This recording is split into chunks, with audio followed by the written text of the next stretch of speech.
let's play a little Lake of the Ozarks. Did you know?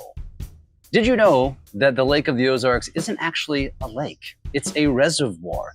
It was built where they dammed the Osage River, which subsequently dammed the Niangua River, the Grand Glaize Creek, and the Gravois Creek.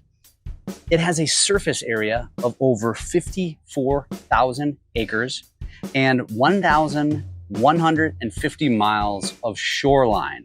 That's more than the state of California, which, for record, is about 840 miles of shoreline.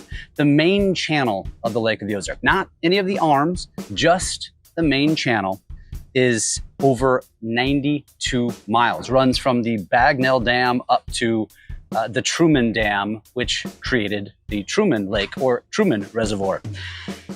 The shape of the lake, if you look at it from overhead, it looks like a snake, a serpentine, and it has been coined the Missouri Dragon as a result. The creation of the lake was actually to provide electricity to rural Missouri, and today it is manned or managed by Ameren, Missouri. After completion of the dam in 1931, the flooding of the river actually began, and it permanently flooded roughly 8 to 10 towns and several other settlements, structures, graveyards, which we'll talk about in a future video. At the time of construction, Lake of the Ozarks was actually the largest man-made lake in the United States and one of the largest in the world.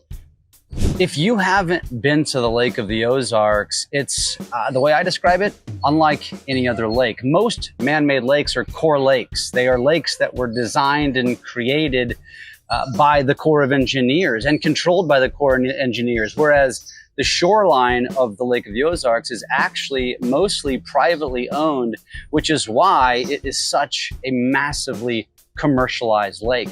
The amount of homes, condominiums, lake bars, so much activity going on the shoreline of the Lake of the Ozarks. And if you've actually been here, most of the shoreline's still untapped. So the amount of potential growth that actually exists here is insane.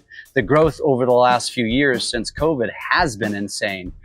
But the amount of activity that goes on this lake is incredible. And I find it interesting. Most of you know this channel is based upon or was created from a TikTok channel. It's called Lake of the Ozarks Lifestyle, of course.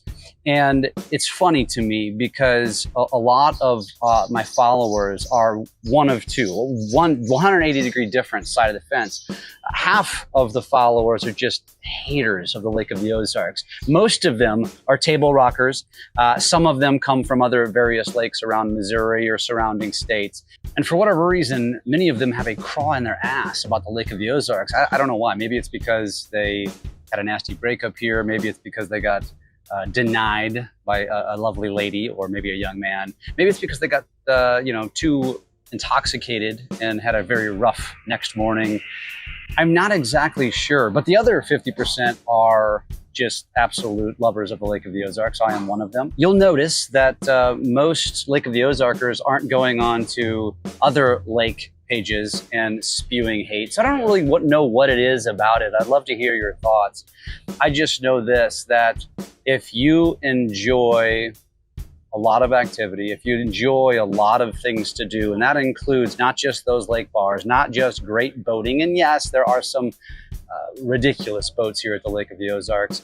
The fishing here is probably one of the best fishing lakes in the Midwest. There are just so many things to do. There are things to do just in the Ozark Mountains, just in the area. It's a beautiful area. It's an incredible recreational lake, an incredible area in the southwest part of Missouri, central-ish Missouri. And if you're here and if you're watching, welcome. Thank you for being here. We're going to put out a lot more fun facts about the lake. We're going to talk about the history of the lake, talk about things to do at the lake. But most importantly, we're going to just share more about the Lake of the Ozarks. We will see you on the next episode.